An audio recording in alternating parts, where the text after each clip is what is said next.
Hi everyone, today is March 27th, 2021, and I read Exodus chapter 20. Chapter 20 has two main sections. The first one is the 10 Commandments, and the second is laws about altars, and today I want to focus more on the first one. Rather than giving a whole summary, I want to walk us through each of the commandments and kind of tell you how it applies to my life or how it can apply to your life too. The first commandment is you shall have no other gods before me, and the second one is you shall not make idols for yourselves. And I think these two are very closely related to each other. Now you may be thinking, I don't have any idols in my life. I don't worship a golden cow or I don't worship a statue. But I just want to tell you that it's not those literal things that we worship that are idols, but it's anything that comes or we put before God. Speaking from personal experience, the reason why yesterday I wasn't able to film this video and put it up was because I put school before God. This week was my finals week, and yesterday I had all these final tests that I needed to take before the quarter ended, and I had a lot of assignments that I needed to turn in, and so doing that I completely forgot to read the Bible. And of course I did my QT and Devo in the morning, but I just forgot to do JVJ. This whole week my biggest prayer request was of course doing good on the test, but also not letting school affect my time and my relationship with God.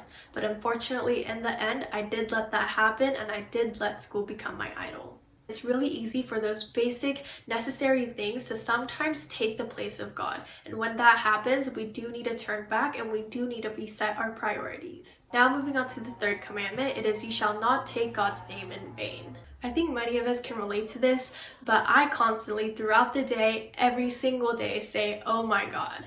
And a lot of people around me, including my friends, say, dude, it's not a big deal. You're not cursing, you're not saying anything bad, get over it. But once you really sit and think about it, it is a big deal. That right there is us saying that God's name is not holy, it's not worthy, it's not sacred, and so we can use it however, whenever we want. The next commandment is to keep the Sabbath holy.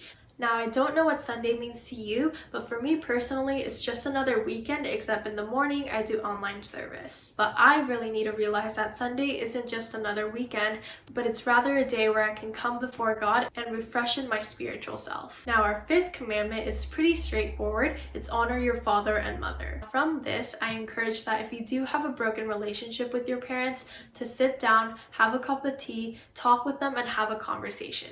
Our Lord tells us that it's important to have a healthy relationship with them, and we should honor them and respect them. Now, the next three commandments is something that not many of us do every day, at least I hope not. It is do not murder, do not commit adultery, and do not steal. Now, to be honest, I'm still trying to figure out if I even have any of those in my life, and I'm just being honest with you, I don't think there is. So these three are not that relatable, but still, it's good to remember. Now, our second to last one says do not bear false witness against your neighbors, and I think this basically means do not lie. It's super important to use the mouth that God has given us to speak truth and truth only. Finally, our last commandment is do not covet your neighbor's house. And from this, rather than being jealous, I thought of being content.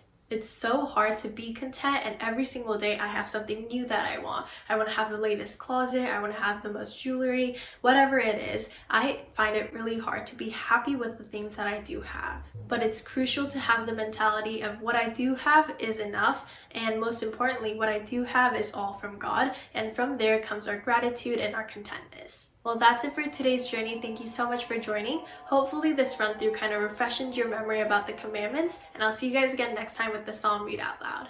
Bye!